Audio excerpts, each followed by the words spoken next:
வணக்கம் விவாஸ், welcome to கருவேப்பிலை சமையல். உங்களை இந்த சமையலுக்கு அன்புடன் வரவேற்பது சித்ரா. சரிங்களா? இப்போது இன்றைக்கி நம்ம என்ன பண்ண போகிறோம் அப்படின்னா மாங்காய் சாதம் பண்ணிவிட்டு கடைசியில் நான் உங்களுக்கு ஒரு கதை சொல்கிறேன். ஏன்னா நடுவில் கதை சொன்னால் எல்லோரும் என்ன பண்ணுறாங்க, ரொம்ப டிஸ்டர்ப் ஆகுதுமா, எங்களுக்கு அதை கண்டினியூட்டி பார்க்க முடியல, ஒன்று முன்னாடி சொல்லுங்கள் இல்லை கடைசியில் சொல்லுங்கள். நாங்கள் கடைசியில் உங்களுக்கு ஒரு சூப்பரான கதை வச்சுருக்கேன். ஏன்னா ரொம்ப நாள் ஆச்சா நான் இந்த மாதிரி உங்களுக்கு சமைச்சி கதை சொல்லி. அதனால் இன்றைக்கி அப்புறம் சொல்ல மறந்துட்டேனே, இந்த புடவை என்னோடய பொண்ணு கொரியரில் அனுப்பிச்சிருந்தா போன வாரம். அம்மா இந்த புடவை கட்டிக்கோம்மா, உனக்கு பிங்க் ரொம்ப பிடிக்குமே, அதனால் உங்களுக்கு காமிக்கிறதுக்காக இன்றைக்கி கட்டின்ட்டேன்.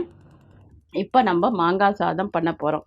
என்னென்னலாம் வேணும் அப்படின்னா, கொஞ்சம் டேஸ்ட்டாக இருக்கிறதுக்கு முந்திரியும் வேர்க்கடலையும் முதல்ல வறுத்து வச்சுட்டுருவோம். தேங்காய் எண்ணெயில், நல்லெண்ணெயில் பண்ணலாம், தேங்காய் எண்ணெயில் பண்ணலாம், கடலெண்ணெயில் பண்ணலாம். உங்களுக்கு எந்த எண்ணெய் பிடிக்குதோ அதில் பண்ணுங்க. நான் முதல்ல முந்திரியும் வேர்க்கடலையும் கொஞ்சம் வறுத்து எடுத்து வச்சுன்றேன்.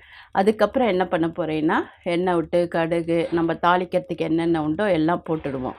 போட்டுட்டு மாங்காயை வதக்கிட்டு சாதத்தை போட்டோன்னா நம்மளோட சூப்பரான மாங்காய் சாதம் ரெடி ஆகிடும். வாங்க இப்போ பண்ணலாமா? இப்போ பாருங்கள், நம்ம கடுகு போகிறதுக்கு முன்னாடி கொஞ்சமாக வேர்க்கடலையும் முந்திரியும் வறுத்து எடுத்து வச்சுட்டுருவோம். ஏன்னா க்ரன்ச்சியாக இருக்கும், சாப்பிட்றதுக்கு சூப்பராக இருக்கும். சரிங்களா? அதனால் ஒரு 4 முந்திரி கொஞ்சம் வேர்க்கடலை போட்டு நம்ம வறுத்துட்டுருவோம்.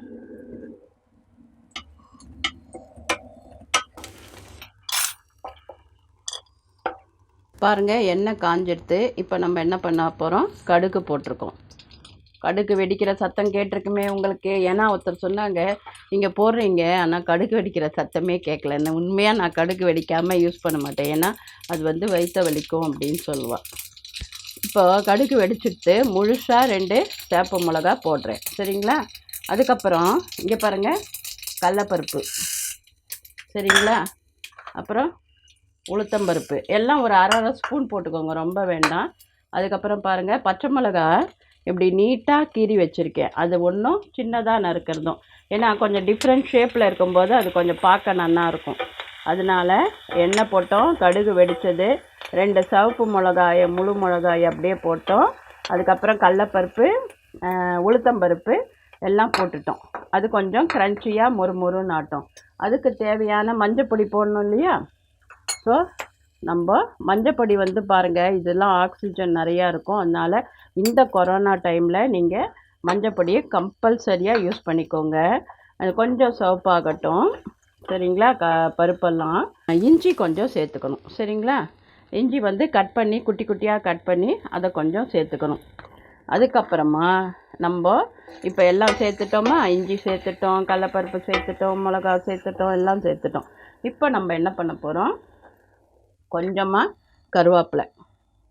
சரிங்களா?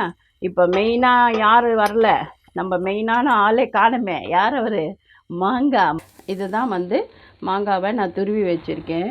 இதை நான் சேர்க்க போகிறேன். இது நான் 2 மாங்காய் இதை அப்படியே சேர்த்துடுறேன். சரிங்களா? ஒரு மாங்காய் நல்லாயிருக்கும் புளிப்பாக இருந்தால். இதே கிளிமூக்கு மாங்காய் அந்த மாதிரி புளிக்காத மாங்காவாக இருந்தால் நீங்கள் 1 டம்ளர் அரிசி போட்டுக்கணும். காரம் கொஞ்சம் ஜாஸ்தியாக சேர்த்துக்கணும். சரிங்களா? இனிப்பு இல்லாமல் புளிப்பு இல்லாமல் இருந்தால் காரம் கொஞ்சம் கம்மியாகவும், புளிப்பாக இருந்தால் புளிப்பு அடிக்கிறதுக்காக காரம் கொஞ்சம் ஜாஸ்தியாகவும் நீங்கள் சேர்த்துக்கணும். இப்போது இந்த மாங்காய் போட்டாச்சு. இப்போ அதுக்கு தேவையான உப்பு போட போகிறோம். சரிங்களா? உப்பை நம்ம போட்டுருவோம். அதுக்கப்புறம் ஒரு 5 நிமிஷம் இது நல்லா வதங்கட்டும். ரொம்ப வதக்கக்கூடாது. ஏன்னா அந்த ஒரு மாங்காய் ஃபுல்லாக வெந்ததுன்னா அவ்வளோ டேஸ்ட் இருக்காது.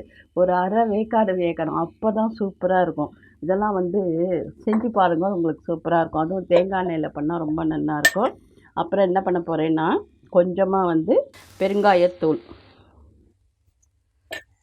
இப்போ எல்லாம் போட்டுட்டேன்னா உங்களுக்கு இன்னொரு வாட்டி வேணால் சொல்லிட்டுமா. எண்ணெய், கடுகு, கடலப்பருப்பு, உளுத்தம்பருப்பு, அதுக்கப்புறமா பச்சை மிளகா, சிவப்பு மிளகா, இஞ்சி, அப்புறம் துருவின மாங்காய், மஞ்சப்பொடி, உப்பு எல்லாம் போட்டாச்சு. இப்போ ஒரு 2 நிமிஷம் இதை கலர போகிறோம். இந்த பாண்ட்லி கூட நான் புதுசாக தான் வாங்கியிருக்கேன். ஏன்னா எல்லோரும் கேட்குறாங்கல்ல, அதனால் சின்னதாக ஒரு பாண்ட்லி இது என்னோடய ஹஸ்பண்டு வாங்கி கொடுத்தாரு. அவர் எங்கேயோ போனபோது உனக்கு எதுவுமே ஒழுங்காக இல்லை, நான் இது வாங்கி தரேன் அப்படின்னு சொன்னேன். வாங்கி எடுத்துன்னு வந்தார். எனக்கு ஒரே சந்தோஷம், பரவாயில்லையே நம்ம கூட வாங்கி தராங்களே அப்படின்னு. அதனால தான் இப்போ வந்து நான் இதில் சமைக்கிறேன். சரிங்களா? ஆனால் இது வந்து ரொம்ப சின்னதாக இருக்குது, பத்துமான்னு தெரியல. இப்போ மாங்காய் வந்து ரொம்ப வேகக்கூடாதுன்னு சொன்னேன் இல்லையா? இப்போ கொஞ்சம் நேரம் தான் வேக விட்டுருக்கேன். பாருங்கள், ரொம்ப அப்படியே குழைய குழைய வதக்கக்கூடாது, ஒரு அரை வேக்காடு தான் வதக்கியிருக்கேன், போதும். இப்போ நம்ம அதை சாத்தை போட்டு கிளறினா நம்மளோட மாங்காய் ஜம்முன்னு ரெடி ஆகிடும். இன்னும் கொஞ்சோண்டு நான் மஞ்சப்பொடி சேர்த்துக்கிறேன், ஏன்னா வந்து அப்போ தான் கலர் நல்லா இருக்கும். இவங்களுக்கெல்லாம் கொஞ்சம் கலர் பிடிக்கும். அதோட இந்த சீசனில் நீங்கள் மஞ்சப்பொடி சேர்த்துக்கிறது ரொம்ப நல்லது. இப்போ நம்மளோட இது ரெடி ஆகிடுத்து. இப்போ சாதம் போட்டு கிளற போகிறோம். பாருங்கள், இப்போ வந்து சாதம் வந்து ஆறி நல்லா உதிரியாக இருந்ததுன்னா ரொம்ப நல்லாயிருக்கும். சரிங்களா? அதனால் இது கொஞ்சம் சுமாராக தான் இருக்குது இன்றைக்கி சாதம், இருந்தாலும் உதிரியாக ஆக்கிடுவேன் நான். சரிங்களா? இப்போ நான் ஒன்று சொல்ல மறந்துட்டேன் உங்களுக்கு, இந்த கலர்றதுக்குள்ளே நான் சொல்கிறேன், ஏன்னா எல்லாம் முடிஞ்சிடுதில்ல. ஆக்சுவலாக இப்போ கொரோனா டைமாக இருக்கா, அதனால அவங்க எல்லார்ட்டையும் என்னோடய ரிக்வஸ்ட் என்னென்னா, எவ்வளோ அவசியமோ அப்போ மாத்திரம் வெளியில் போங்க, யாருக்கு தேவையோ அவங்க மாத்திரம் போட்டோம், கூடுமான வரைக்கும் கை காலெலாம் அலமீண்டு வேறு துணி மாற்றிண்டு சேஃபாக இருந்துக்கோங்க. கொஞ்சம் கஷ்டம்தான், இப்போ ஃபைனான்ஷியலாகவும் கஷ்டம், மென்டலாகவும் கஷ்டம், எனக்கு எல்லாம் புரியறது. ஆனால் சுவர் இருந்தால் தானே சித்திரம் வரைய முடியும். அதனால் நம்ம எப்படி நம்மளை பார்த்துக்கிறோம் அப்படின்றது ரொம்ப இம்பார்ட்டண்ட்டு. உங்கள் எல்லார்கிட்டேயும், ஏன்னா நீங்கள் எல்லோரும் என் குடும்ப சொந்தங்கள் இல்லையா? அதனால தான் நான் உங்ககிட்ட ஒரு ரிக்வஸ்ட்டாக கேட்குறேன், தயவு செய்து வேணும்னா மாத்திரம் வெளியில் போங்க. நிறையா கூட்டம் இருக்கிற இடத்துல கண்டிப்பாக போகாதீங்க. கோவிலுக்கு கூட நான் போகிறேன், ஏதோ ஒருத்தர் 2 பேர் அப்படியே தனியாக இருந்து விளக்கேற்றிட்டு சாமியை பார்த்துட்டு வந்துடுவேன். அந்த மாதிரி நான் கோயிலுக்கு போனபோது கூட நிறையா பேர் என்னை ரெகக்னைஸ் பண்ணி பேசினாங்க, எனக்கு ரொம்ப சந்தோஷமாக இருந்தது. இதெல்லாம் கொடுத்த உங்களுக்கும் இந்த பிரபஞ்சத்துக்கும் நான் நன்றி சொல்லணும், ஏன்னா கடவுளுக்கு எப்போவுமே நன்றி சொல்லணும். அதை நீங்களும் ஃபாலோ பண்ணிக்கோங்க. ஏந்தவுடனே நம்மளுக்கு வந்து ஃப்ரீயாக இந்த ஹார்ட்டு, லங்ஸு, உடம்பு எல்லாம் எப்படி பண்ணி கொடுத்துருக்காரு கடவுள் அவருக்கு. அதனால் அவர் காசு கேட்குறாரா? இல்லை, அதனால் அவருக்கு நம்ம நன்றி சொல்லணும். இப்போ பாருங்கள், ஒருத்தன் வந்து பிச்சை எடுத்துருந்தானா. அப்போ ஒருத்தர் கேட்டாராம், ஏன்பா பிச்சை எடுக்கிற, ஏதாவது ஒரு வேலை பண்ணக்கூடாதா அப்படின்னு. நான் இவ்வளோ நாள் வேலை பண்ணின்னு இருந்தேன், எனக்கு வேலை போயிடுத்து, இப்போ யாருமே எனக்கு வேலை கொடுக்கல, அதனால் நீங்கள் வந்து எனக்கு ஏதாவது வேலை இருந்தால் சொல்லுங்கள், நான் கண்டிப்பாக பிச்சை எடுக்கிறத விட்டுறேன் நானும். உடனே அவர் சொன்னாராம், எதுக்குப்பா வேலை, நீ பிஸ்னஸே பண்ணு, நான் உனக்கு கொடுக்குறேன், கடை கொடுக்குறேன், எல்லா பொருளும் கொடுக்குறேன். சார் எவ்வளோ சார் கொடுக்கணும் உங்களுக்கு அப்படின்னா, நீ 90% எடுத்துக்கோ, எனக்கு 10% கொடு. என்ன சார் இது இப்படி சொல்கிறீங்க, உங்களுது தானே எல்லா பொருளும், எனக்கு 90% எடுத்துக்கோன்றீங்க. ஆமாப்பா, நீ 90% எடுத்துக்கோ, எனக்கு 10% கொடுத்தா போகிறோம் அப்படி. இவனுக்கு ஒன்றுமே புரியல, தலகால் புள்ள டமால்னு ஒரு காலில் விழுந்துட்டு, ரொம்ப நன்றியா, இதை நான் மறக்கவே மாட்டேன், கடைலாம் வச்சு கொடுத்து எல்லா பொருளும் இறக்கி எல்லாம் பண்ணிட்டான், நல்லா விற்கிறான் பயங்கரமாக. உடனே ஒரு வண்டி வாங்கிட்டான், ட்ரெஸ் வாங்கிட்டான், அது இது வாங்கி நல்லா டெவலப் ஆகிட்டான். 10% இவர் வந்தால் மாத்திரம் கொடுப்பான். கொஞ்ச நாள் கழிச்சு அவனுக்கு ஒரு எண்ணம் வந்துடுது, எதுக்கு நம்ம 10% கொடுக்கணும், நம்ம உழைப்பு எல்லாம் நம்புது, அவருக்கு கொடுத்தாச்சு, இனிமேல் ஏன் கொடுக்கணும் அப்படின்னு சொல்லிட்டு கொடுக்காம அந்த 10% எடுத்து வைக்காமல் அவன் பாட்டுக்கு ஜாலியாக வீடெல்லாம் கட்டி எல்லாம் பண்ணிட்டான். அவர் வந்து ஒரு நாள் வந்து, என்னப்பா என்னோட 10% கொடுக்கவே இல்லை அப்படின்னு கேட்டதுக்கு, எதுக்கு சாமி நான் கொடுக்கணும் அப்படின்னு கேட்குறான். உடனே அவர் சொல்கிறாரு, என்னப்பா இப்படி சொல்கிற, எல்லாம் நான் உனக்கு எல்லாமே நான் இலவசமாக கொடுத்தேன், நீ இதை எனக்கு கொடுக்கக்கூடாதா அப்படின்னா. இப்போது இதுலேருந்து என்ன தெரியறது உங்களுக்கு அப்படின்னா, கடவுள் நமக்கு எல்லாம் கொடுத்துருக்கார், தானாக இயங்கிறது, லங்ஸு, மூச்சு தானாக விட்டுக்கிற எல்லாம் கொடுத்துருக்காரு. ஆனால் ஒரு 2 செகண்டு இறைவனுக்கு நன்றி சொன்னோமா? இல்லையா? அதனால் டெய்லி இறைவனுக்கு நன்றி சொல்லணும். அது மாத்திரம் அவரே தனக்கு நன்றி சொல்லணும்னு கூட நினைக்கல.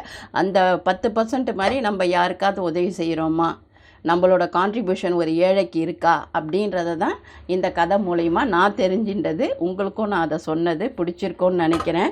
பாருங்கள், இப்போ நம்ம வறுத்துருக்கோம்ல, அந்த முந்திரியும் வேர்க்கல்லையும் கடைசியில் போட்டுடுறோம். கொஞ்சம் கொத்தமல்லி நறுக்கி வச்சுருக்கேன், அதை எடுத்துடுறேன். இப்போ சுவையான மாங்காய் சாதம் ரெடி. சாப்பிட்லாமா? சாப்பிட்டுட்டு என்ன பண்ணணும், கொரோனாவுக்கு எப்படி இருக்கணுமோ அப்படி இருக்கணும். சரிங்களா? கேர்ஃபுல்லாக இருந்துக்கோங்க. மஞ்சள் தண்ணி குடிங்க, பட்டை தண்ணி குடிங்க. பட்டை, கிராம்பு இதெல்லாம் நிறையா சாப்பிடுங்க. அதில் ஒரு பொடி பண்ணி வச்சுட்டு அதை கொரோனா டைமுக்கு இந்த டீ தண்ணி மாதிரி குடிச்சிடுங்க. கிராம்பு, பட்டை, ஓமம், துளசி கொஞ்சம் போட்டு குடிங்க. இஞ்சிக்கு பதிலாக சுக்கு போட்டு ஒரு பொடி தயார் பண்ணி வச்சுட்டு அதை டீலையோ இல்லை நம்மளோ போட்டு சாப்பிட்லாம். இப்போ நான் ஒரு ஸ்பூன் சாப்பிட்டுட்டு எப்படி இருக்குன்னு சொல்கிறேன்.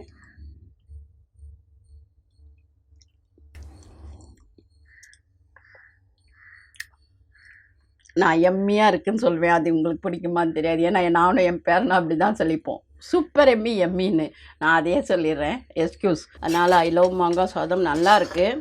உங்களுக்கு ஒன்றும் வேணும்னா கூட நிறைய காரம் போட்டுக்கோங்க. ஒன்றும் காரம் பிடிக்கிறவங்க. எனக்கு இது கரெக்டாக இருக்குது. சரிங்களா? கொரோனாவுக்கு சொன்னதை மறக்கவே மறக்காதீங்க. Be careful. ஆரோக்கியமாக இருப்போம், ஆரோக்கியமாக சாப்பிடுவோம். நன்றி, வாழ்த்துக்கள். எப்படி